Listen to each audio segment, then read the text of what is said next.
الحمد لله نحمده ونستعينه ونؤمن به ونتوكل عليه ونعوذ بالله من شرور أنفسنا ومن سيئات أعمالنا من يهده الله فلا مضل له ومن يضلله فلا هادي له وأشهد أن لا إله إلا الله وحده لا شريك له وأشهد أن محمدا عبده ورسوله أرسله بالهدى ودين الحق ليظهره على الدين كله ولو كره المشركون اللهم صل على محمد وعلى آل محمد كما صليت على إبراهيم وعلى آل إبراهيم إنك حميد مجيد اللهم بارك على محمد وعلى آل محمد كما باركت على إبراهيم وعلى آل إبراهيم إنك حميد مجيد أما بعد فإن خير الحديث كتاب الله وخير الهدي هدي محمد صلى الله عليه وسلم وشر الأمور محدثاتها وكل محدثة بدعة وكل بدعة ضلالة وكل ضلالة في النار يا أيها الذين آمنوا اتقوا الله حق تقاته ولا تموتن إلا وأنتم مسلمون يا أيها الناس اتقوا ربكم الذي خلقكم من نفس واحدة وخلق منها زوجها وبث منهما رجالا كثيرا ونساء واتقوا الله الذي تساءلون به والأرحام إن الله كان عليكم رقيبا يا أيها الذين آمنوا اتقوا الله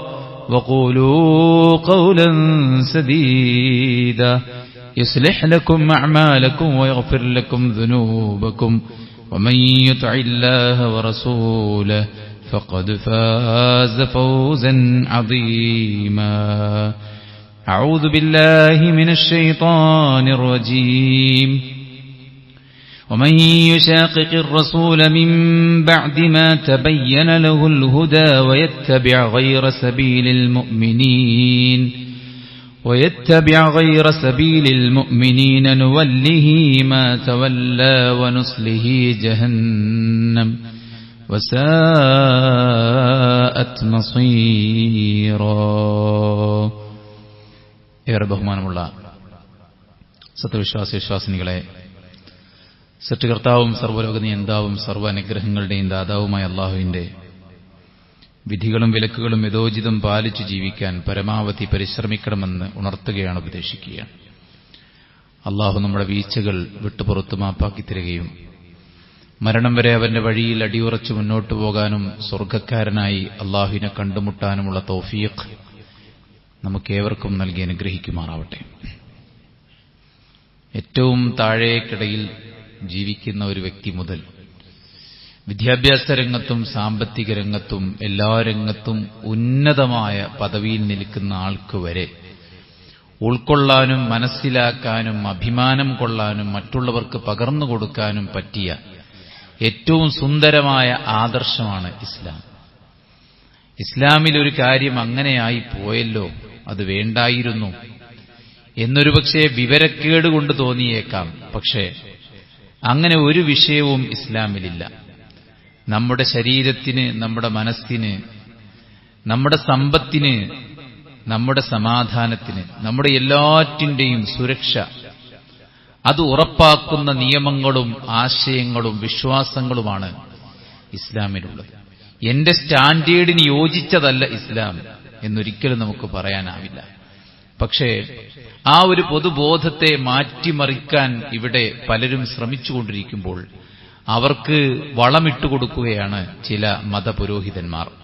അവർ അള്ളാഹുവിന്റെ പേരിൽ അവരുടെ സ്വന്തം ഇഷ്ടം പറയുകയും ആളുകളെ അതിലേക്ക് നയിക്കുകയും ചെയ്യുന്നതിലൂടെ ആളുകൾ അള്ളാഹുവിൽ നിന്ന് മരിച്ചു മൺമറഞ്ഞുപോയ മഹാന്മാരിലേക്ക് അഭയം പ്രാപിക്കുകയും ഖബറിങ്കൽ വെച്ച് അനാവശ്യമായി ഒരുപാട് കോപ്രായങ്ങൾ കാട്ടിച്ചു കൂട്ടുകയും ചെയ്യുമ്പോൾ മരിച്ചുപോയ ആളുകളുടെ കറാമത്ത് എന്ന പേരിൽ പലവിധ വിവരക്കേടുകൾ സമൂഹമാധ്യമങ്ങളിലൂടെ പ്രചരിപ്പിക്കുമ്പോൾ അവിടെ ഇസ്ലാമിന്റെ അഭിമാനത്തിന് ക്ഷതമേൽക്കുന്നുണ്ട് എന്നത് നാം മനസ്സിലാക്കേണ്ട ഒരു കാര്യമാണ്.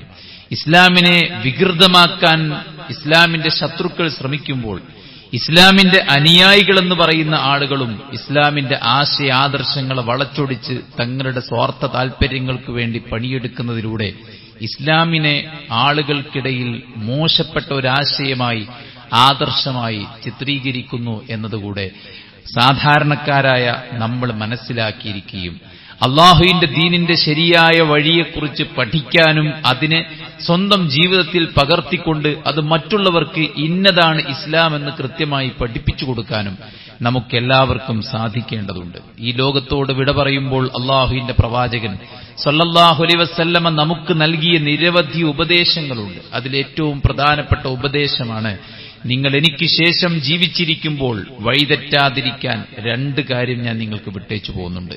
അതിലെന്തുണ്ടോ അതാണ് ഇസ്ലാം. അതിലെ വിശ്വാസം, അതിലെ കർമ്മം, അതിലെ സ്വഭാവം, അതിലെ ആചാരാനുഷ്ഠാനങ്ങൾ, അതാണ് ഇസ്ലാം. അതിലെന്തില്ലയോ അത് ഇസ്ലാം അല്ല എന്ന് പ്രവാചകൻ സല്ലല്ലാഹു അലൈഹി വസല്ലം നമ്മെ ഓർമ്മപ്പെടുത്തിയിരിക്കുകയാണ്. അതെന്താണ്? തറക്തു ഫീക്കും അംറൈൻ ലൻ തദില്ലു മാ തമസ്സക്തും ബിഹിമാ കിതാബല്ലാഹി വസുന്നത റസൂലിഹി. 2 കാര്യം ഞാൻ വിട്ടേച്ചു പോവുകയാണ്. അതിനെ നിങ്ങൾ മുറുകെ പിടിച്ചാൽ ഒരിക്കലും നിങ്ങൾ വഴിതെറ്റുകയില്ല. അതൊന്ന് അള്ളാഹുവിന്റെ കലാമാകുന്ന വിശുദ്ധ ഖുർആനാണ്. 2 അതിന്റെ പ്രായോഗിക വിശദീകരണമായ പ്രവാചകൻ സല്ലല്ലാഹു അലൈഹി വസല്ലമയുടെ സുന്നത്താണ് എന്ന് റസൂൽ കരീം സല്ലല്ലാഹു അലൈഹി വസല്ലം. ഇന്ന് മുസ്ലിം പള്ളി ഏതാണ്, മറ്റു പള്ളി ഏതാണെന്ന് തിരിച്ചറിയാൻ പറ്റാത്ത കോലത്തിലുള്ള അലങ്കാരത്തിലാണ് മുസ്ലിമീങ്ങളുള്ളത്. വലിയ ഒരു പുണ്യകർമ്മത്തെ സ്വീകരിക്കാൻ കാശുകൊണ്ടും ശരീരം കൊണ്ടും മനസ്സുകൊണ്ടും ആഘോഷങ്ങൾ കൊണ്ടും ആസൂത്രണങ്ങൾ കൊണ്ടും തയ്യാറായി നിൽക്കുന്ന ഈ ഒരു ഘട്ടത്തിൽ നമുക്ക് വളരെ നിസ്സാരമായ ഒരു ചോദ്യമാണ് ചോദിക്കാനുള്ളത്. ഇസ്ലാമിന്റെ അടിസ്ഥാനം ഖുർആനും സുന്നത്തുമാണ്. ആ ഖുർആനിലും സുന്നത്തിലും എവിടെയാണ് ഇത്തരമൊരു ആഘോഷത്തിന്, ഇത്ര വലിയൊരു ആചാരത്തിന്, ഇത്ര വലിയൊരു പുണ്യകർമ്മമായിട്ട് പരിചയപ്പെടുത്തുന്ന പ്രവാചകൻ സല്ലല്ലാഹു അലൈഹി വസല്ലമയുടെ ജന്മദിനാഘോഷത്തിന് എവിടെയാണ് തെളിവുള്ളത് എന്നത് നാം ചിന്തിക്കേണ്ടതാണ്. അള്ളാഹുവിന്റെ പ്രവാചകനെ സ്നേഹിക്കുന്നു എന്നാണ് പറയുന്നത്. പ്രവാചകൻ സല്ലല്ലാഹു അലൈഹി വസല്ലമയെ സ്നേഹിക്കാത്തവരാണോ ഈ പള്ളിയിൽ ഒരുമിച്ച് കൂടിയിരിക്കുന്ന ആളുകൾ? നമ്മുടെ വേഷം എന്താണ്? നമ്മുടെ സൗന്ദര്യം എന്താണ്? നാം നിസ്കരിക്കുന്ന എന്ത് നോക്കിയിട്ടാണ്? അള്ളാഹുവിന്റെ പ്രവാചകൻ സല്ലല്ലാഹു അലൈഹി വസല്ലമയോടുള്ള അടങ്ങാത്ത സ്നേഹമില്ലാത്ത ഒരു വിശ്വാസി ഉണ്ടാവുമോ? അങ്ങനെ ഉണ്ടാകാൻ പാടുണ്ടോ? കാരണം ലാ യുഅ്മിനു അഹദുക്കും ഹത്താ അകൂന അഹബ്ബ ഇലൈഹി മിൻ വാലിദിഹി വവലദിഹി വന്നാസി അജ്മഈൻ. മറ്റേതിനേക്കാളും, സ്വന്തം പാരന്റ്സിനേക്കാൾ, ഇണകളേക്കാൾ, മക്കളേക്കാൾ, ലോകത്ത് ആരെക്കാളും ഏറ്റവും അധികം സ്നേഹിക്കേണ്ടത് മുത്തുനബി സല്ലല്ലാഹു അലൈഹി വസല്ലമയാണ് എന്ന് പ്രവാചകൻ സല്ലല്ലാഹു അലൈഹി വസല്ലം നമ്മളെ പഠിപ്പിക്കുകയും ഉമർ ഇബ്നു ഖത്താബ് റളിയല്ലാഹു അൻഹു എന്റെ നഫ്സ് കഴിഞ്ഞിട്ടാണ് എനിക്ക് നിങ്ങളെ ഇഷ്ടമെന്ന് പറഞ്ഞപ്പോൾ, ഉമറെ താങ്കളുടെ വാജിബ് പൂർത്തിയായിട്ടില്ല, താങ്കളുടെ നിർബന്ധം, താങ്കളുടെ വിശ്വാസം പൂർത്തിയായിട്ടില്ല എന്ന് പറഞ്ഞപ്പോൾ അദ്ദേഹം തിരുത്തി പറഞ്ഞിട്ട് റസൂലുള്ളാഹി സ്വല്ലല്ലാഹു അലൈഹി വസല്ലം ഇപ്പോഴാണ് നിങ്ങളുടെ വിശ്വാസം പൂർത്തിയായത് എന്ന് പറഞ്ഞത് നമ്മുടെ മുന്നിലുണ്ടായിരിക്കെ പ്രവാചകൻ സല്ലല്ലാഹു അലൈഹി വസല്ലമയെ സ്നേഹിക്കുന്നില്ല, നബിയോട് ഇഷ്ടമില്ല, നബിയോട് ബഹുമാനമില്ല എന്നൊക്കെ എങ്ങനെയാണ് ഒരാൾക്ക് പറയാൻ സാധിക്കുക? യഥാർത്ഥത്തിൽ ഇത് പ്രവാചക സ്നേഹമാണോ? ഒരിക്കലുമല്ല. പണ്ഡിത ലോകം ഈ ഒരു ആഘോഷത്തെ വിശദമായി ചർച്ച ചെയ്ത് പഠിപ്പിച്ചു തന്നിട്ടുണ്ട്. ആർക്കും ഈ ഒരു വിഷയത്തിൽ വാശി വേണ്ട. ഓരോരുത്തർ ലൈവിൽ വന്നിട്ട് പറയാണ്, മക്കളെ ഈ വർഷത്തെ മൗലിദ് നമ്മൾ ഏറ്റവും മനോഹരമായിട്ട് കൊണ്ടാടും, ഇതിലൂടെ നരകത്ത് പോവാണെങ്കിൽ നരകത്ത് പോട്ടെ എന്നാണ് ചില ആൾക്കാർ പറയുന്നത്. സഹോദരന്മാരെ, അങ്ങനെ പറയാൻ ഒക്കുമോ? അല്ലാഹു സുബ്ഹാനഹു വ തആല എത്ര ഗൗരവത്തിലാണ് നരകത്തെക്കുറിച്ച് ഓർമ്മപ്പെടുത്തിയത് അല്ലേ? ആ നരകത്തെ ഭയക്കുന്ന, ആ നരകത്തെക്കുറിച്ച് ഓർത്ത് സൂക്ഷ്മത കാണിക്കുന്നവരാണ് സ്വർഗത്തിൽ പ്രവേശിക്കുന്നവരെന്ന് വിശുദ്ധ ഖുർആൻ പറയുമ്പോൾ, ഇന്ന അദാബ റബ്ബിഹിം ഗൈർ മഅ്മൂൻ, ഒരിക്കലും അല്ലാഹുവിന്റെ ആ ഒരു അദാബ് അതിനെക്കൊള്ള നിർഭയത്വത്തോടുകൂടെ കഴിച്ചുകൂട്ടാൻ നമുക്ക് സാധിക്കുകയില്ല. അത്രയും ഭീതിതമാണ് ആ നരകമെന്ന് പറയുമ്പോൾ അത്ര ലാഘവത്തോടുകൂടെ പറയാൻ സാധിക്കും? ഒരിക്കലുമില്ല. അതുകൊണ്ട് ഇസ്ലാമിന്റെ അടിസ്ഥാന വേദഗ്രന്ഥങ്ങളിൽ ഈയൊരു കർമ്മം ഇടം പിടിച്ചിട്ടുണ്ടോ എന്ന് നാം പരിശോധിക്കുമ്പോൾ ഒരിക്കലുമില്ല. അതുകൊണ്ട് ഇത് സുന്നത്തല്ല, ഇത് ബിദ്അത്താണ്. അള്ളാഹുവിന്റെ പ്രവാചകൻ സല്ലല്ലാഹു അലൈഹി വസല്ലമയുടെ വാക്കോ പ്രവൃത്തിയോ മൗനാനുവാദമോ ഇല്ലാത്ത ഈ ഒരു പ്രവർത്തനം. അൽയൗമ അക്മൽതു ലക്കും ദീനക്കും വഅത്മംതു അലൈക്കും നിഅമതി വറദീതു ലക്കുമുൽ ഇസ്ലാമ ദീന എന്ന് പറഞ്ഞ് ഈ ലോകത്തോട് വിട പറഞ്ഞു പോയ മുഹമ്മദ് റസൂലുള്ളാഹി ഇതാ സ്വർഗത്തിലേക്കുള്ള മുഴുവൻ സൽക്കർമ്മങ്ങളും പുണ്യമല്ലേ എന്ന് ആൾക്കാർ പറയാം. ഈ പുണ്യം പഠിപ്പിക്കാനല്ലേ പ്രവാചകൻ സല്ലല്ലാഹു അലൈഹി വസല്ലം വന്നത്? ഞാനിനി എല്ലാ രാത്രിയും നിസ്കരിക്കുമെന്ന് പറഞ്ഞവന് സഭാഷ്, എനിക്കറിയാത്ത ഒരു പുതിയ ചിട്ട നീ തുടങ്ങി വെച്ചല്ലോ, നന്നായി എന്ന് പ്രവാചകൻ പറഞ്ഞു. ഇല്ല, ഞാൻ ഉറങ്ങാറുണ്ട്, നീയും ഉറങ്ങണം. ഞാനിനി വിവാഹം കഴിക്കില്ലെന്ന് പറഞ്ഞവനോട് ഞാൻ വിവാഹം കഴിച്ചിട്ടുണ്ട് അല്ലെ. ഞാൻ എല്ലാ ദിവസവും നോമ്പെടുക്കുമെന്ന് പറഞ്ഞവനോട് ഞാൻ നോമ്പെടുക്കാറുണ്ട്, നോമ്പില്ലാത്ത ദിവസങ്ങളും ഉണ്ടാകാറുണ്ട്. ഫമൻ റഗിബ അൻ സുന്നത്തി ഫലൈസ മിന്നി, നന്മകൾ എന്തെന്ന് പഠിപ്പിച്ചു തരാൻ അള്ളാഹു എന്നെ പറഞ്ഞയച്ചിട്ടുണ്ട്. പ്രവാചകരെ, ബല്ലിഗ് മാ ഉൻസില ഇലൈക്കും റബ്ബിക്കും, അള്ളാഹുവിന്റെ പക്കൽ നിന്ന് താങ്കളിലേക്ക് അവതരിപ്പിക്കപ്പെട്ടത് എന്താണോ അത് ജനങ്ങൾക്ക് എത്തിച്ചു കൊടുക്കുക. എത്തിച്ചു കൊടുക്കുന്ന ദൂതനാണ്. ഇന്നമാ അൻത മുദക്കിർ, താങ്കൾ താക്കീത് നൽകുന്നവനാണ്, താങ്കൾ പഠിപ്പിച്ചു കൊടുക്കുന്നവനാണ്. പ്രവാചകൻ സല്ലല്ലാഹു അലൈഹി വസല്ലം പറഞ്ഞു, ബഇസ്തു ലിഉതമ്മിമ മകാരിമൽ അഖ്ലാഖ്, എല്ലാ സൽഗുണങ്ങളുടെയും പൂർത്തീകരണം, അതിനാണ് ഞാൻ നിയോഗിക്കപ്പെട്ടത്. എനിക്ക് ശേഷം പിന്നെ ഒരു വ്യാഖ്യാനത്തിന്റെ വിശദീകരണത്തിന്റെ ആവശ്യമില്ല എന്ന് പ്രവാചകൻ സല്ലല്ലാഹു അലൈഹി വസല്ലം പറയാണ്. ഇതാ സ്വർഗത്തിലേക്ക് അടുപ്പിക്കുന്നതും നരകത്തിൽ നിന്ന് നിങ്ങൾ രക്ഷപ്പെടുത്തുന്നതുമായ എല്ലാ കർമ്മങ്ങളും ഞാൻ പഠിപ്പിച്ചു തന്നില്ലയോ എന്ന് ചോദിച്ചപ്പോ ലക്ഷോപലക്ഷം വരുന്ന സ്വഹാബത്ത് ഒന്നടങ്കം പറഞ്ഞു, ബലാ യാ റസൂലല്ലാഹ്. ആകാശത്തേക്ക് കൈകൾ ഉയർത്തി പ്രവാചകൻ സല്ലല്ലാഹു അലൈഹി വസല്ലം അല്ലാഹുമ്മ അഷ്ഹദ് അല്ലാഹുമ്മ അഷ്ഹദ് അല്ലാഹുമ്മ അഷ്ഹദ്, അല്ലാഹു നീ സാക്ഷിയാണ്. അള്ളാഹു സാക്ഷ്യപ്പെടുത്തി, അൽയൗമ അക്മൽതു ലക്കും ദീനക്കും വഅത്മംതു അലൈക്കും നിഅമതി. ഇസ്ലാം ഇതവിടെ പൂർത്തീകരിക്കപ്പെട്ടിരിക്കുകയാണ്.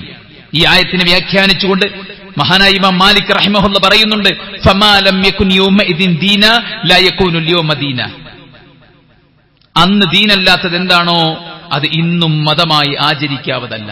അന്നെന്താണോ റസൂലുള്ളാഹി സ്വല്ലല്ലാഹു അലൈഹി വസല്ലം ദീനായി നമുക്ക് പഠിപ്പിച്ചു തന്നത് അതാണ് ദീന്.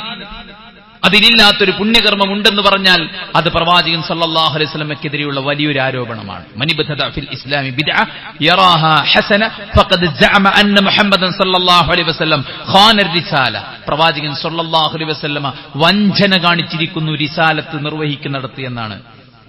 പുത്തൻവാദികൾ പുതിയ ആചാരങ്ങൾ, ദിക്റാകട്ടെ, സ്വലാത്താകട്ടെ, ആഘോഷങ്ങളാകട്ടെ, പുതിയ പുതിയ നോമ്പുകളാകട്ടെ, എല്ലാം പുണ്യമല്ലേ എന്ന് പറഞ്ഞിട്ടാണ്. അന്നദാനമാകട്ടെ, എന്തുമാകട്ടെ, പ്രവാചകൻ സല്ലല്ലാഹു അലൈഹി വസല്ലമ പഠിപ്പിക്കാത്ത, മതത്തിൽ അസ്ലില്ലാത്ത, അല്ലെ, അസ്ലു വേണം മതത്തിൽ, ഒരായത്തോ ഒരു ഹദീസോ ഉണ്ടായിരിക്കണം, അതില്ലാത്ത പ്രവർത്തനങ്ങൾ അത് തെളിയിക്കുന്നത് എന്താണ്? പ്രവാചകൻ സല്ലല്ലാഹു അലൈഹി വസല്ലമ റിസാലത്ത് എത്തിച്ചു കൊടുക്കുന്നിടത്ത് വലിയ വഞ്ചന കാണിച്ചു എന്നാണ്. അങ്ങനെ പറയാൻ പാടില്ല ഒരിക്കലും. അതുകൊണ്ട് തന്നെ മതത്തിൽ പുതിയതാക്കി കൊടത്തിക്കൂട്ടുന്നത് മുഴുവൻ ബിദ്അത്താണ്. വകുല്ലു ബിദ്അത്തിൻ ളലാല, എല്ലാ ളലാലത്തും വഴികേടിലേക്കാണ്. ചില വാക്കുകൾ, ചില പ്രവർത്തനങ്ങൾ, ചില ആരാധനകൾ, ഇങ്ങനെയൊക്കെ ബിദ്അത്തുകൾ കടന്നുകൂടാൻ സാധ്യതയുണ്ട്. ആരാധനയിൽ ഒരടിസ്ഥാനവുമില്ലാത്ത ആരാധന തന്നെ ഉണ്ടാക്കൽ, ലൈസ ലഹാ അസ്ലുൻ ഫി ശറഅ, ശറഇൽ ഒരടിസ്ഥാനവുമില്ലാത്ത ആചാരങ്ങൾ ഉണ്ടാക്കൽ ബിദ്അത്താണ്. ഉള്ളതിൽ തന്നെ വർദ്ധനവ് വരുത്തൽ, നമസ്കാരത്തിന് റക്അത്ത് കൂട്ടുക, നമസ്കാരത്തിന് ശേഷം ദിക്റിന്റെ എണ്ണം പറഞ്ഞ ദിക്റിന്റെ എണ്ണം കൂട്ടുക, ഉള്ളതിൽ തന്നെ വർദ്ധനവ് വരുത്തൽ ബിദ്അത്താണ്. പ്രവാചകൻ സല്ലല്ലാഹു അലൈഹി വസല്ലം പഠിപ്പിച്ച രൂപത്തിൽ മാറ്റങ്ങൾ വരുത്തുക, അത് ബിദ്അത്താണ്. മതം പഠിപ്പിക്കാത്ത രീതികൾ, അടിസ്ഥാനമുണ്ടാകും, പക്ഷേ പ്രവാചക സ്നേഹം ഉള്ളതാണ്. പക്ഷേ പ്രവാചക സ്നേഹം പ്രകടിപ്പിക്കുന്ന രീതി മതത്തിലില്ലാത്ത രീതികൾ പയറ്റുമ്പോൾ അത് ബിദ്അത്താണ്. അതുകൊണ്ട് പ്രവാചക സ്നേഹമല്ലേ എന്ന് പറയുന്നതിൽ അർത്ഥമില്ല. പിന്നെ മതം പ്രത്യേകമായി നിശ്ചയിക്കാത്ത സമയങ്ങൾ നിശ്ചയിച്ച് ഞങ്ങൾ പ്രവാചകനെ കുറിച്ച് പഠിക്കുകയാണ്, പ്രവാചകനെ പുകഴ്ത്തുകയാണ്, പ്രവാചകന്റെ മേൽ സ്വലാത്ത് ചെല്ലുകയാണ്, പ്രവാചകന് വേണ്ടിയിട്ട് പ്രവാചകനെ ഓർത്ത് കഴിയുകയാണ് എന്നൊക്കെ പറഞ്ഞ് ഇതിനെ ദീനാക്കാൻ വേണ്ടി ശ്രമിക്കുന്ന ആൾക്കാരുണ്ട്. അങ്ങനെയെങ്കിൽ ഈ പ്രവാചകൻ സല്ലല്ലാഹു അലൈഹി വസല്ലം ജനിച്ചു എന്ന് പറയപ്പെടുന്ന ദിവസത്തിൽ പ്രത്യേകമായി ഇതിനെ കൊണ്ടുവരാൻ എന്തെങ്കിലും തെളിവുണ്ടോ? അപ്പൊ പ്രത്യേകത, പ്രവാചക മതം പ്രത്യേകത കൽപ്പിക്കാത്ത സമയത്ത് പ്രത്യേകത കൽപ്പിച്ചുകൊണ്ട് ചില കാര്യങ്ങൾ കൊണ്ടുവരിക എന്നതും ബിദ്അത്തായിട്ടാണ് ഇസ്ലാം നമ്മളെ പഠിപ്പിച്ചിട്ടുള്ളത്. അതുകൊണ്ട് തന്നെ വളരെ ഗൗരവമാണ്.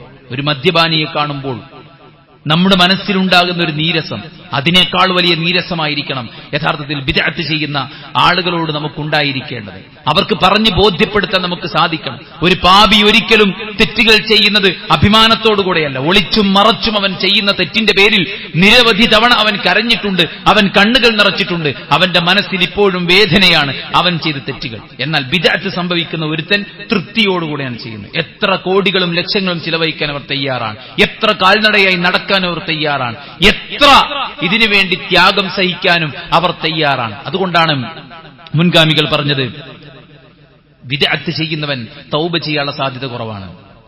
പാപി തെറ്റിൽ നിന്ന് ഖേദിച്ചു മടങ്ങാനുള്ള സാധ്യതയുണ്ടെങ്കിൽ ബിദ്അത്ത് ചെയ്യുന്നവൻ അതിൽ നിന്ന് ഖേദിച്ചു മടങ്ങാനുള്ള സാധ്യത വളരെ കുറവാണ് എന്നാണ് പണ്ഡിതന്മാർ പറഞ്ഞിട്ടുള്ളത്. അതുകൊണ്ട് ഇത് ബിദ്അത്താണ്, മതത്തിൽ അടിസ്ഥാനമില്ലാത്ത കാര്യങ്ങൾ. പിന്നെ കുറെ ആയത്തുകൾ ഓതും, ഫബിദാലിക ഫല്യഫറഹു എന്നിത്യാദി ആയത്തുകൾ. ആയത്തുകളുടെ വ്യാഖ്യാനം ആരാ പഠിപ്പിച്ചത്? അല്ലാഹു സുബ്ഹാനഹു വ തആല. ഇന്ന അലൈന ജംഅഹു വ ഖുർആന ഫഇദാ ഖറഅനാഹു ഫത്തബിഅ ഖുർആന സുമ്മ ഇന്ന അലൈന ബയാന. നാം ഓതിത്തരും, നീ റിപ്പീറ്റ് ചെയ്യണം, നിന്റെ ഹൃദയത്തിൽ നാം അത് ഹൃദിസ്ഥമാക്കും. വചനങ്ങളുടെ വ്യാഖ്യാനം ഞാൻ നിനക്ക് പഠിപ്പിച്ചു തരും. ആയത്തുകൾ റസൂലുള്ള പഠിപ്പിച്ചു കൊടുത്ത് വിശദീകരിച്ചിട്ടുണ്ട്. ഫബിദാലിക ഫല്യഫറഹു എന്ന ആയത്തിൽ എന്റെ ജന്മദിനം ആഘോഷിക്കണമെന്നുണ്ടെങ്കിൽ അത് ആ ആയത്തിന്റെ വ്യാഖ്യാനമായി പ്രവാചകൻ സല്ലല്ലാഹു അലൈഹി വസല്ലം പറഞ്ഞ ഹദീസ് കാണില്ലേ?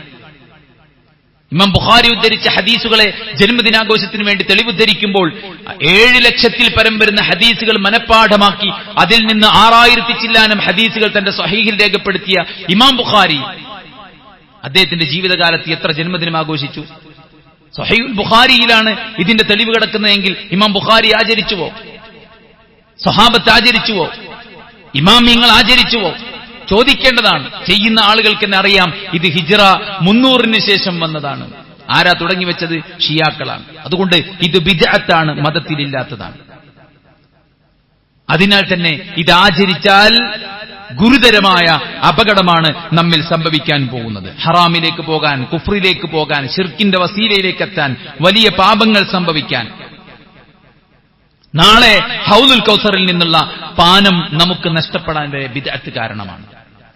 സുഹ്കൻ സുഹ്കൻ ലിമൻ ബദ്ദല ബഅദി. എനിക്ക് ശേഷം എന്റെ മതത്തെ മാറ്റിമറിച്ചവരെ നിങ്ങൾക്ക് വിദൂരമെന്ന് പറഞ്ഞ് റസൂലുള്ളാഹ് നാളെ ഹൗദിങ്കൽ വെച്ച് ഉമ്മത്തിനെ ആട്ടി ഓടിക്കും. എന്തേ കാരണം? മതത്തെ വികൃതമാക്കിയവർ, മതത്തിൽ കടത്തിക്കൂട്ടിയവർ. അതുകൊണ്ട് നല്ല ജാഗ്രത കാണിക്കണം നമ്മൾ. രണ്ടാമത്തെ പ്രശ്നം എന്താ പറയുക? ഇത് മറ്റുള്ള മതസ്ഥരുമായിട്ടുള്ള സാദൃശ്യമാണ്. എല്ലാവർക്കും ജന്മദിനമുണ്ട്, അവരുടെ പ്രവാചകന്മാരുടെ, നമുക്കും വേണം. അള്ളാഹുവിന്റെ പ്രവാചകൻ സല്ലല്ലാഹു അലൈഹി വസല്ലം അത്തരം അനുകരണങ്ങളെ നിശിതമായി വിമർശിച്ചിട്ടുണ്ട്. മാത്രമല്ല, മൻ തശബ്ബഹ ബിഖൗമിൻ ഫഹുവ മിൻഹും. ആരെങ്കിലും ഒരു ജനതയുമായി സാദൃശ്യപ്പെട്ടാൽ അവർ അവരിൽപ്പെട്ടവരാണെന്ന് റസൂലുള്ളാഹി സല്ലല്ലാഹു അലൈഹി വസല്ലം. വിശ്വാസത്തിലും ആചാരത്തിലും കർമ്മത്തിലുമൊക്കെ ജൂത ക്രൈസ്തവരെ എന്റെ ഉമ്മത്ത് അനുകരിക്കുന്ന കാലം വരുമെന്ന് പ്രവാചകൻ സല്ലല്ലാഹു അലൈഹി വസല്ലം പറഞ്ഞിട്ടുണ്ട്. അപ്പുറത്തൊരു ഉണ്ണി യേശു, ഇപ്പുറത്തൊരു ഉണ്ണി മുഹമ്മദ്. അപ്പുറത്തൊരു ജാഥ, ഇപ്പുറത്തൊരു ജാഥ. അപ്പുറത്തൊരു പള്ളി അലങ്കരിക്കൽ, ഇപ്പുറത്തൊരു പള്ളി അലങ്കരിക്കൽ. ഇത് തനിച്ച സാദൃശ്യപ്പെടലാണ്, അനുകരണമാണ്. ലതത്തബിഅന്ന സന്നമൻ കാന ഖബ്ലകും ശിബ്റൻ ബിശിബ്രിൻ വദിറാഅൻ ബിദിറാഇൻ ഹത്താ ലൗ സലകൂ ജുഹ്റ ദബ്ബിൻ ലസലക്തുമൂഹ്. മുൻഗാമികളെ ചാണിന് ചാണായി മുഴത്തിന് മുഴമായി പിൻപറ്റുന്ന കാലഘട്ടം വരും. അവർ ഒരു ഉടുമ്പിന്റെ മാളത്തിൽ പ്രവേശിച്ചാൽ കണ്ണടച്ചവിടെ പിന്നാലെ കയറുമെന്ന് റസൂലുള്ളാഹി സ്വല്ലല്ലാഹു അലൈഹി വസല്ലം. അതുകൊണ്ട് ഇസ്ലാമിന്റെ പ്രമാണങ്ങളാണ് ഖുർആനും സുന്നത്തും. അതാണ് നമ്മുടെ വിശ്വാസം, അതാണ് നമ്മുടെ കർമ്മം. അതിനനുസരിച്ച് നമ്മൾ മുന്നോട്ട് പോകേണ്ടത്. ഇതര ആളുകളുടെ ആശയങ്ങളെയല്ല നമ്മൾ പിൻപറ്റേണ്ടത് എന്നുള്ളതാണ്. മൂന്നാമത്തെ പ്രശ്നം എന്താണ്? ഇത്തരം ആഘോഷങ്ങളുടെ മൂന്നാമത്തെ പ്രശ്നം, നമ്മുടെ മാതൃകയായി അല്ലാഹു സുബ്ഹാനഹു വ തആല പരിചയപ്പെടുത്തിയ ഉത്തമ തലമുറക്ക് ഇത് പരിചയമില്ല. റസൂലുള്ളാഹി സ്വല്ലല്ലാഹു അലൈഹി വസല്ലം പറഞ്ഞില്ലേ, ഖൈറുൻ നാസ് ഖർനി സുമ്മല്ലദീന യലൂനഹും സുമ്മല്ലദീന യലൂനഹും. എന്റെ ഉമ്മത്തിൽ ഏറ്റവും നല്ല തലമുറ എന്റെ കൂടെ ജീവിച്ച തലമുറ. റസൂലുള്ളാഹി സ്വല്ലല്ലാഹു അലൈഹി വസല്ലമക്ക് വേണ്ടി സ്വന്തം സമ്പത്ത്, ശരീരം എല്ലാം ത്യജിച്ചവരാണ് സ്വഹാബത്ത്. ആരെങ്കിലും പറയുമോ സ്വഹാബത്തിന് പ്രവാചക സ്നേഹമില്ല എന്ന്? എത്രയധികം ക്ലേശമാണ് അവർ സഹിച്ചത്. ഉഹുദിന്റെ ശിഖരത്തിൽ നിന്ന്, ജബൽ റുമാത്തിൽ നിന്ന് ശത്രുക്കൾ നബി സല്ലല്ലാഹു അലൈഹി വസല്ലമക്ക് നേരെ തൊടുത്തുവിട്ട അമ്പുകള് സ്വന്തം വിരിമാറുകൾ കൊണ്ട് ഏറ്റുവാങ്ങിയിട്ട് 10-70 കുത്തുകളുമായി തന്റെ വീട്ടിലേക്ക് തിരിച്ചു പോകുന്ന തുൽഹാ റളിയല്ലാഹു അൻഹു, അദ്ദേഹത്തിന് പ്രവാചക സ്നേഹമില്ലായിരുന്നു. അള്ളാഹുവിന്റെ പ്രവാചകൻ സല്ലല്ലാഹു അലൈഹി വസല്ലമക്ക് വേണ്ടി അടിവാങ്ങിയ, ചീത്ത വാങ്ങിയ, ആക്ഷേപങ്ങൾ വാങ്ങിയ അബൂബക്കർ സിദ്ദീഖ് റളിയല്ലാഹു അൻഹുവിന് പ്രവാചക സ്നേഹമില്ലായിരുന്നു. പ്രവാചകൻ സല്ലല്ലാഹു അലൈഹി വസല്ലം മരിച്ചു എന്ന് കേട്ടപ്പോൾ ബോധരഹിതനായി വീണ ധീരനായ ഉമറിന് പ്രവാചക സ്നേഹമില്ലായിരുന്നു. റസൂൽ കരീം സല്ലല്ലാഹു അലൈഹി വസല്ലമയുടെ ശരീരത്തെയും ആശയത്തെയും ആദർശത്തെയും നെഞ്ചോട് ചേർത്ത് വെച്ച സ്വഹാബത്ത് അവരാരും ചെയ്യാത്ത കർമ്മങ്ങളാണ് സഹോദരന്മാരെ ഇത്. അപ്പൊ ആളുകൾ പറയും, അവരൊക്കെ ചെയ്യാത്ത എന്തെല്ലാം നമ്മൾ ചെയ്യണം? നമ്മൾ മൈക്ക് ഉപയോഗിക്കുന്നില്ലേ? നമ്മൾ ഫോൺ ഉപയോഗിക്കുന്നില്ലേ? സുഹൃത്തുക്കളെ, ആളുകളെ, സാധാരണക്കാരെ അവരുടെ വിശ്വാസത്തിനോട് ആശയത്തിനും ആദർശത്തിനും പരലോകത്തിനും ഒരു വിലയും കൊടുക്കാതെ സാധാരണക്കാരനെ പൊട്ടനാക്കുന്ന ചില ആളുകൾ, നമ്മളെങ്കിലും അത് തിരിച്ചറിയാൻ തയ്യാറാവണം. ഒരു ഭൗതികമായ ഡിവൈസസ് നമ്മൾ ഉപയോഗിക്കുന്നത്, അതിൽ എന്ത് മതമാണുള്ളത്? ദീന് പറയുമ്പോൾ അതിനെ ഭൗതികവുമായിട്ട് കമ്പയർ ചെയ്ത് ആളുകൾക്കിടയിൽ ആശയക്കുഴപ്പമുണ്ടാക്കാൻ ശ്രമിക്കുമ്പോൾ ഇവരും ഉപയോഗിക്കുന്നില്ലേ മൈക്കും ഫോണും കാറും? അപ്പൊ അവരും ബിദ്അത്ത് ചെയ്യുന്ന ആളുകളാണോ? അപ്പൊ നമ്മള് ദീനിന്റെ വഴിക്ക് തന്നെ ചിന്തിക്കാൻ തയ്യാറാവുക. നബി സല്ലല്ലാഹു അലൈഹി വസല്ലം ചെയ്യാത്ത, സ്വഹാബത്തിന് പരിചയമില്ലാത്ത ഖൈറു ഉമ്മത്തി എന്ന് റസൂലുള്ളാഹി സ്വല്ലല്ലാഹു അലൈഹി വസല്ലം വ്യാഖ്യാനിച്ച ആദ്യത്തെ 3 തലമുറ സ്വഹാബത്തും താബിഈങ്ങളും തബഉ താബിഈകളും. എന്റെ ഉമ്മത്ത് എല്ലാവരും നരകത്തിലാണ്, ഇല്ലാ വാഹിദ, ഒരു ടീം. ആരാണ് ആ ടീം? മാ അന അലൈഹി അൽയൗമ വഅസ്ഹാബി, ഞാനും എന്റെ സ്വഹാബത്തും എവിടെയാണോ നിന്നത് അവിടെ നിൽക്കുന്നവരാണ് സ്വർഗ്ഗത്തിലെന്ന് റസൂൽ കരീം സല്ലല്ലാഹു അലൈഹി വസല്ലം പറഞ്ഞിട്ടുണ്ട്. അതുകൊണ്ട് അവിടെ നിൽക്കുകയാണ് നമ്മൾ എല്ലാവരും ചെയ്യേണ്ടത്. 4ാമത്തെ പ്രശ്നതരങ്ങൾ, ഇത് തുടങ്ങി വെച്ചത് ഷിയാക്കളാണ്. ഉബൈദിയാക്കൾ എന്ന് പേരുള്ള ഷിയാക്കൾ സ്വീകാര്യതയ്ക്ക് വേണ്ടി ഫാത്തിമിയാക്കൾ എന്ന് സ്വയം നാമം സ്വീകരിച്ച് പ്രവാചക കുടുംബത്തിലേക്ക് വരവ് വെച്ച് അവരാണ് ഇത്തരം ജന്മദിനാഘോഷം തുടങ്ങിവെച്ചത്. റസൂലുള്ളാഹി സ്വല്ലല്ലാഹു അലൈഹി വസല്ലം അവിടുത്തെ ജന്മദിനത്തെക്കുറിച്ച് എന്താ പറഞ്ഞത്? തിങ്കളാഴ്ച നോമ്പിനെ കുറിച്ച് ചോദിച്ചപ്പോൾ റസൂൽ പറഞ്ഞു, അന്ന് ഞാൻ ജനിച്ച ദിവസമാണ്. അപ്പൊ എന്താ ചെയ്യേണ്ടത്? നോമ്പൊലിക്ക് വേണ്ടത് എല്ലാ തിങ്കളാഴ്ചയും. ഒരു പ്രത്യേക റബീഉൽ അവ്വൽ 12 തിങ്കളാഴ്ച എന്നുള്ളതല്ല, എല്ലാ തിങ്കളാഴ്ചയും സുന്നത്ത് നോമ്പാണ്, അല്ലേ? അതല്ലാത്ത എന്ത് പ്രയോഗമാണുള്ളത്? ഇബ്നു കസീർ റഹിമഹുള്ള പറയുകയാണ്, പ്രവാചകൻ സല്ലല്ലാഹു അലൈഹി വസല്ലം ജനിച്ച ദിവസം 8-നാണെന്നും 10-നാണെന്നും 12-നാണെന്നും 16-നാണെന്നും റമദാനിലാണെന്നും അഭിപ്രായമുണ്ട്. ആകെ യോജിപ്പുള്ളത് റസൂലുള്ള ജനിച്ചത് ആനക്കലഹ വർഷത്തിലാണ്. വർഷത്തിൽ യോജിപ്പുണ്ട്. ദിവസം തിങ്കളാണ്, അത് റസൂലിന്റെ ഹദീസ് ഉള്ളതുകൊണ്ട് അതിലും യോജിപ്പുണ്ട്.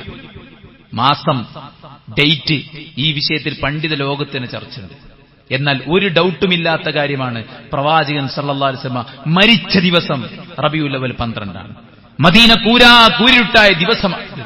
ഇന്നിവിടെ അലങ്കരിച്ച് അതീവ സൗന്ദര്യത്തോടുകൂടെ എല്ലായിടത്തും പ്രഭ പരത്തുമ്പോ മദീന 1400 കൊല്ലങ്ങൾക്ക് മുമ്പ് പ്രവാചകന്റെ വിയോഗത്തിൽ വെമ്പുകയായിരുന്നു, പ്രയാസപ്പെടുകയായിരുന്നു. അവർ അന്നപാനീയത്തെക്കുറിച്ച് വിസ്മരിച്ചിരുന്നു. സ്വന്തം മക്കളെക്കുറിച്ച് പോലും അശ്രദ്ധമായിരുന്നു.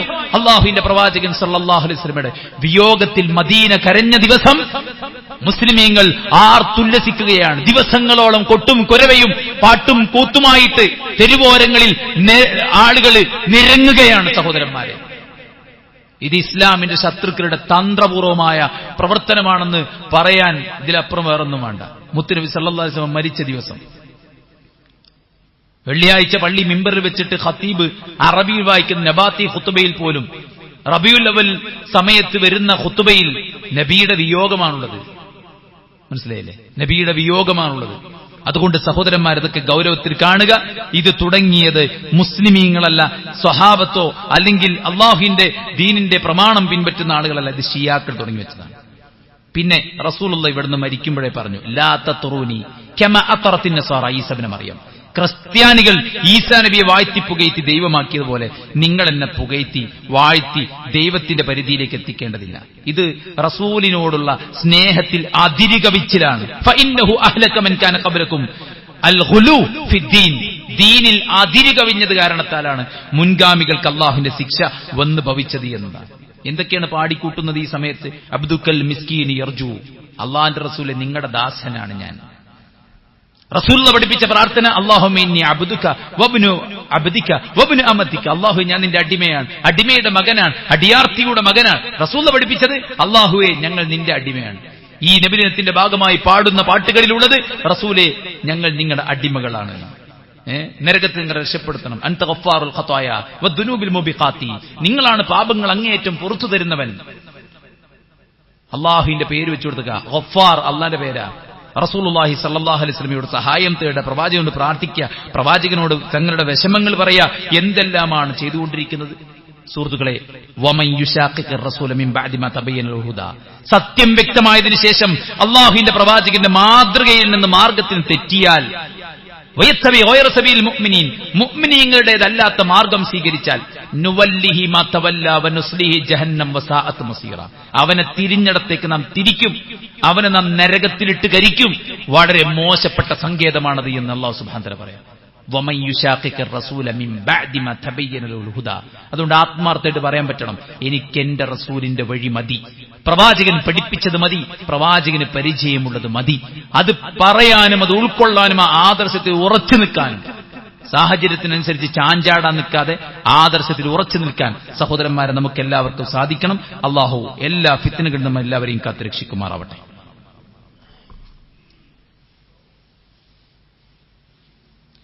അൽഹംദുലില്ലാഹി വസ്സലാത്തു വസ്സലാമു അലാ റസൂലില്ലാഹി വഅലാ ആലിഹി വസഹ്ബിഹി അജ്മഈൻ. അമ്മാ ബഅദ്. അല്ലാഹുവിനെ സൂക്ഷിക്കണമെന്ന് ഒരിക്കൽ കൂടെ ഉണർത്തുകയാണ്, ഉപദേശിക്കുകയാണ്. അല്ലാഹു സുബ്ഹാനഹു വ തആല നമുക്ക് അനുഗ്രഹമായിട്ട് ഇറക്കിയതാണ് ഖുർആൻ. ആ അനുഗ്രഹം നമ്മുടെ എല്ലാറ്റിലും, ഖുർആൻ ഓതുന്നതിൽ, ഖുർആൻ കേൾക്കുന്നതിൽ, ഖുർആൻ പഠിക്കുന്നതിൽ, ഖുർആൻ ചർച്ച ചെയ്യുന്ന മജ്ലിസിൽ, ഖുർആനുള്ള ഹൃദയത്തിൽ, ഖുർആനിന്റെ വിശ്വാസത്തിൽ, ഖുർആനിന്റെ കർമ്മത്തിൽ, എല്ലാറ്റിലും ആ അനുഗ്രഹം നമുക്ക് വ്യക്തമാണ്. ആ ഖുർആനിന്റെ പൂർണ്ണത നമുക്ക് ലഭിക്കാനാണ് പ്രവാചകൻ സല്ലല്ലാഹു അലൈഹി വസല്ലം അല്ലാഹു പറഞ്ഞയച്ചത്. ആ പ്രവാചകൻ സല്ലല്ലാഹു അലൈഹി വസല്ലം പഠിപ്പിച്ചതാണ് നമ്മുടെ ആശയം. വിശുദ്ധ ഖുർആനിൽ അല്ലാഹുവിന്റെ ദാസന്മാരുടെ പ്രത്യേകത പറയുമ്പോൾ അല്ലാഹു പറയുന്നുണ്ട്, ലാ യശ്ഹദൂന സൂറ, അല്ലാഹുവിന്റെ ദാസന്മാർ സൂറിൽ അറ്റൻഡ് ചെയ്യുകയില്ല. അസ്സൂർ എന്നതിന് പണ്ഡിതന്മാർ കൊടുത്ത മറുപടി, അതിന്റെ വ്യാഖ്യാനം അഅയാദുൽ കുഫാർ, സത്യനിഷേധികളുടെ, ബഹുദൈവാരാധകരുടെ ആഘോഷങ്ങളെന്നാണ്. ഇസ്ലാം ഏകദൈവ വിശ്വാസത്തിൽ അധിഷ്ഠിതമായ ഒരു നിയമസംഹിതയാണ്. ഇസ്ലാം അല്ലാത്തതിന്റെ അടിസ്ഥാനങ്ങൾ ബഹുദൈവാരാധനയാണ്. അല്ലാഹു സുബ്ഹാനഹു വ തആലയ്ക്ക് ഒരുപാട് സന്തതികളും അതുപോലെ തന്നെ സഹായികളും പങ്കുകാരുമൊക്കെയുണ്ട് എന്ന വാദവും കലിമത്തു ലാ ഇലാഹ ഇല്ലല്ലയും ഒരിക്കലും യോജിക്കില്ല. മക്കയിലെ ബഹുദൈവാരാധകർ അല്ലാഹുവിനോടാണ് ബദറിലേക്ക് പോകുമ്പോൾ പ്രാർത്ഥിച്ചത്. പ്രവാചകൻ സല്ലല്ലാഹു അലൈഹി വസല്ലമയും പ്രാർത്ഥിച്ചത് അല്ലാഹുവിനോടാണ്. പക്ഷേ ആ രണ്ട് പ്രാർത്ഥനയുടെയും വ്യത്യാസം, റസൂലുള്ളാഹി സല്ലല്ലാഹു അലൈഹി വസല്ലമ അല്ലാഹുവിനെ മാത്രം വിളിച്ച് പ്രാർത്ഥിച്ച വ്യക്തിയും മക്കയിലുള്ള ബഹുദൈവാരാധകർ വിവിധങ്ങളായ ദൈവങ്ങളെ വിളിച്ച് പ്രാർത്ഥിക്കുന്നവരുമായിരുന്നു. അതവരുടെ തൽബിയത്തിൽ നിന്ന് വ്യക്തമാണ്. ലബ്ബൈക അല്ലാഹുമ്മ ലബ്ബൈക ലബ്ബൈക ലാ ശരീക ലക് ഇല്ലാ ശരീകൻ ഹുവ ലക് തംലികുഹു വമാ മലക്. അല്ലാഹുവേ, നിന്റെ വിളിക്കിതാ ഞങ്ങൾ ഉത്തരം നൽകിയിരിക്കുന്നു. അവർ ഹജ്ജ് ചെയ്യും, എന്നിട്ട് അവർ തൽബിയത്ത് ചെല്ലും. നിന്റെ വിളിക്കിതാ ഞങ്ങൾ ഉത്തരം നൽകിയിരിക്കുന്നു, നിനക്ക് പങ്കുകാരില്ല, ഒരു പങ്കുകാരൻ ഒഴികെ, ആ പങ്കുകാരന് നീയാണ് കഴിവ് കൊടുത്തത്, കൊടുത്ത കഴിവിൽ നിന്നാണ് ഞങ്ങൾ ചോദിക്കുന്നത് എന്ന ന്യായമായിരുന്നു അവർ പറഞ്ഞിരുന്നത്. ഇവർക്കൊക്കെ സ്വയം കഴിവുണ്ട് എന്ന് അവരാരും വിശ്വസിച്ചിരുന്നില്ല. മറിച്ച് അല്ലാഹുവാണ് എല്ലാം നിയന്ത്രിക്കുന്നത്. ആകാശത്തെ, ഭൂമിയെ, കാറ്റിനെ, മഴയെ, എല്ലാറ്റിനെയും സൃഷ്ടിക്കുന്ന, വമൻ യുദബ്ബിറുൽ അംറ, കാര്യങ്ങൾ നിയന്ത്രിക്കുന്നത് ആരാണ്? മരിച്ചുപോയ ഔലിയാക്കൾ എന്നല്ല മക്കാ മുശ്രിക്കുകൾ പറഞ്ഞത്, അല്ലാഹ് എന്നാണ് അവർ പറഞ്ഞത്. എന്നിട്ടും ഖുർആൻ അവരെ വിളിച്ചത് ഖുൽ യാ അയ്യുഹൽ കാഫിറൂൻ ലാ അഅബുദു മാ തഅബുദൂൻ, സത്യനിഷേധികളെ, നിങ്ങൾ ആരാധിക്കുന്നതിനെ ഞാൻ ആരാധിക്കുന്നില്ല. അവർ അല്ലാഹുവിനെയും ആരാധിക്കുന്നുണ്ട്. പക്ഷെ പ്രവാചകൻ സല്ലല്ലാഹു അലൈഹി വസല്ലമയോട് അല്ലാഹു ഓതാൻ പറഞ്ഞത് നിങ്ങൾ ആരാധിക്കുന്നതിനെ ഞാൻ ആരാധിക്കുന്നില്ല എന്നാണ്. എന്തേ? തൗഹീദും ശിർക്കും സമരസപ്പെട്ടു പോകുന്ന ഒരു ഇടവുമില്ല. അതുകൊണ്ട് തന്നെ ബഹുദൈവാരാധനയിൽ അധിഷ്ഠിതമായിട്ടുള്ള വിശ്വാസ സംഹിതകളും ആചാരാനുഷ്ഠാനങ്ങളും ആഘോഷങ്ങളുമായിട്ട് ഏകദൈവ വിശ്വാസത്തെ നെഞ്ചോട് ചേർക്കുന്ന നമുക്ക് യോജിക്കാനാവില്ല. അതുകൊണ്ട് റസൂൽ കരീം സല്ലല്ലാഹു അലൈഹി വസല്ലം പറഞ്ഞത്, അത്തരം ആഘോഷങ്ങളിൽ, അത്തരം ആചാരങ്ങളിൽ, അത്തരം അനുഷ്ഠാനങ്ങളിൽ പങ്കുചേർന്നാൽ ഫഹുവ മിൻഹും, അവൻ അവരിൽപ്പെട്ടവരാണ്. അപ്പോൾ നമ്മുടെ മുന്നിൽ വരുന്ന ആഘോഷങ്ങൾ, ഓണവും ക്രിസ്മസും മറ്റ് ആഘോഷങ്ങളുമൊക്കെ നാം സൂക്ഷ്മത പാലിക്കേണ്ടതാണ്. എല്ലാറ്റിനും ഒരു വേരുണ്ടാവും. ഏത് സംഭവം തുടങ്ങി വെച്ച ഒരു കാലം, അല്ലെങ്കിൽ അതൊക്കെ തുടങ്ങുന്നൊരു ഏരിയകളുണ്ടാകും. അത് പൂർണ്ണമായിട്ടും ഹൈന്ദവ വേദഗ്രന്ഥത്തിലാണ് ഓണമാഘോഷത്തിന്റെ ബേസ് ഉള്ളത് എന്ന് അവരുടെ മതത്തിൽ അവഗാഹമുള്ള സ്വാമിജിമാർ പ്രസംഗിക്കുന്നത് നമുക്കെല്ലാവരും കേട്ടിട്ടുണ്ടാവും. മലയാള മനോരമ പത്രം അതിന്റെ എഡിറ്റോറിയൽ, അതിന്റെ ചരിത്രപരമായ പ്രാമാണികമായ എവിഡൻസുകൾ വെച്ചുകൊണ്ട് ചരിത്രപരമായതിനെ വർണ്ണിച്ചിരുന്നു. ആ ദിവസത്തിൽ അവരുടെ ആരാധ്യ പുരുഷനെ വീട്ടുമുറ്റത്ത് കൊണ്ടെന്ന് പൂജിക്കുന്ന ദിവസമാണ് സത്യത്തിൽ ഓണമെന്ന് പറയുന്നത്. ഇത് വർഗീയതയല്ല. ഈ രാജ്യം എല്ലാവർക്കും അവരുടെ വിശ്വാസം പാലിക്കാനും അത് പ്രീച്ചിങ് നടത്താനുമുള്ള സ്വാതന്ത്ര്യം നൽകുന്നുണ്ട്. വിശ്വാസി വൃന്ദത്തോട് വിശ്വാസത്തെക്കുറിച്ച് പഠിപ്പിക്കാനുള്ള സ്വാതന്ത്ര്യം നമുക്കുണ്ട്. നമുക്ക് നമ്മുടെ വിശ്വാസം പാലിക്കാനുള്ള സ്വാതന്ത്ര്യമുണ്ട്. അവർക്ക് അവരുടെ വിശ്വാസം പാലിക്കാനുള്ള സ്വാതന്ത്ര്യമുണ്ട്. ആദർശപരമായിട്ട് വ്യത്യസ്തത കാത്തു സൂക്ഷിക്കുമ്പോൾ തന്നെ വ്യക്തിപരമായിട്ട് മാനുഷികമായിട്ട് നമ്മൾ ഐക്യത്തിൽ മുന്നോട്ട് പോകുന്നുമുണ്ട്. അതുകൊണ്ട് നാം നമ്മുടെ വിശ്വാസത്തിൽ ഉറച്ചു നിൽക്കണം. ഇതിനുവേണ്ടി പ്രത്യേക വേഷവും പ്രത്യേക സാരിയും പ്രത്യേക ആഘോഷങ്ങളും ചടങ്ങുകളുമായിട്ട് മുന്നോട്ട് പോകുന്നത് ഒരിക്കലും ഒരു വിശ്വാസിക്ക് ഭൂഷണമല്ല. അല്ലാഹു സുബ്ഹാനഹു വ തആല അവന്റെ ദീനിന്റെ യഥാർത്ഥ വഴിയിൽ നമ്മെ എല്ലാവരെയും ഉറപ്പിച്ചു നിർത്തുമാറാവട്ടെ. ഒരുപാട് ആളുകൾ മരണപ്പെട്ടു പോയി. അല്ലാഹു എല്ലാവർക്കും മഗ്ഫിറത്തും റഹ്മത്തും നൽകുമാറാവട്ടെ. പ്രാർത്ഥനയ്ക്ക് വസിയത്ത് നൽകിയ നിരവധി ആളുകൾ അല്ലാഹു അവരുടെ മുറാദുകൾ ഹാസിലാക്കുമാറാവട്ടെ. അവരുടെ വിഷമങ്ങൾ അല്ലാഹു ദൂരീകരിച്ചു കൊടുക്കുമാറാവട്ടെ. അല്ലാഹു നമ്മുടെ ആരോഗ്യത്തിൽ, സമയത്തിൽ, ചിന്തയിൽ, അറിവിൽ, കഴിവിൽ, മക്കളിൽ, കുടുംബത്തിൽ, സമ്പത്തിൽ എല്ലാറ്റിലും ബർക്കത്തും റഹ്മത്തും പ്രദാനം ചെയ്യട്ടെ. നാം ഭയക്കുന്ന കാര്യങ്ങൾ അല്ലാഹു നമ്മെ തൊട്ട് അകറ്റുമാറാവട്ടെ. നമ്മുടെ വീഴ്ചകൾ അല്ലാഹു മായ്ച്ചു കളയുകയും പരലോകത്ത് മറച്ചുവെക്കുകയും ചെയ്യുമാറാവട്ടെ. അല്ലാഹുവിന്റെ ഇഷ്ടദാസന്മാരായി ജീവിക്കാൻ അല്ലാഹു നമുക്കെല്ലാവർക്കും തൗഫീക്ക് നൽകട്ടെ. എല്ലാ ഫിത്നയിൽ നിന്നും പൈശാചികതയിൽ നിന്നും ഹറാമുകളുടെ ആസ്വാദനത്തിൽ നിന്നും അല്ലാഹു നമ്മെ സംരക്ഷിക്കുമാറാവട്ടെ. നമുക്ക് നേരെയുള്ള എല്ലാ മുസീബത്തുകളെയും അല്ലാഹു സുബ്ഹാനഹു വ തആല തടഞ്ഞുവെക്കുമാറാവട്ടെ. നമ്മുടെ പ്രവർത്തനത്തിന്റെ ഫലമായി നമുക്ക് വിധിച്ച ശർറുകളെ അല്ലാഹു സുബ്ഹാനഹു വ തആല ഇല്ലായ്മ ചെയ്യുമാറാവട്ടെ. അല്ലാഹുവുമായി നല്ല ബന്ധം കാത്തു സൂക്ഷിച്ച് മുന്നോട്ട് പോകാൻ അല്ലാഹു നമുക്ക് തൗഫീക്ക് നൽകട്ടെ. ബിദ്അത്ത് നിറഞ്ഞാടുന്ന കാലത്ത് സുന്നത്ത് പാലിച്ചു ജീവിക്കാൻ അല്ലാഹു നമുക്ക് അനുഗ്രഹം ചൊരിയുമാറാവട്ടെ. നമ്മിലൂടെ ധാരാളം ആളുകൾക്ക് അല്ലാഹു ഹിദായത്തിന്റെ വെളിച്ചം സമ്മാനിക്കുമാറാവട്ടെ. അല്ലാഹു നമ്മുടെ രാജ്യത്ത് സമാധാനവും സ്വതന്ത്രവും നിലനിർത്തുമാറാവട്ടെ. ലോകത്തിന്റെ വിവിധങ്ങളായ ഭാഗങ്ങളിൽ പ്രയാസപ്പെട്ട് ജീവിക്കുന്ന പട്ടിണി പാവങ്ങൾക്ക് അല്ലാഹു ആശ്വാസം പ്രദാനം ചെയ്യട്ടെ. അവരെ നോവേൽപ്പിക്കുന്ന ആളുകൾക്ക് അല്ലാഹു സൽബുദ്ധി തോന്നിക്കുമാറാവട്ടെ. അവരുടെ അഹങ്കാരത്തിന് അല്ലാഹുർക്ക് തിരിച്ചടി പ്രദാനം ചെയ്യുമാറാവട്ടെ. اللهم اغفر للمؤمنين والمؤمنات والمسلمين والمسلمات الأحياء منهم والأموات إنك مجيب الدعوات يا قاضي الحاجات. اللهم ربنا تقبل منا إنك أنت السميع العليم وتب علينا إنك أنت التواب الرحيم. ربنا آتنا في الدنيا حسنة وفي الآخرة حسنة وقنا عذاب النار. آمين برحمتك يا أرحم الراحمين.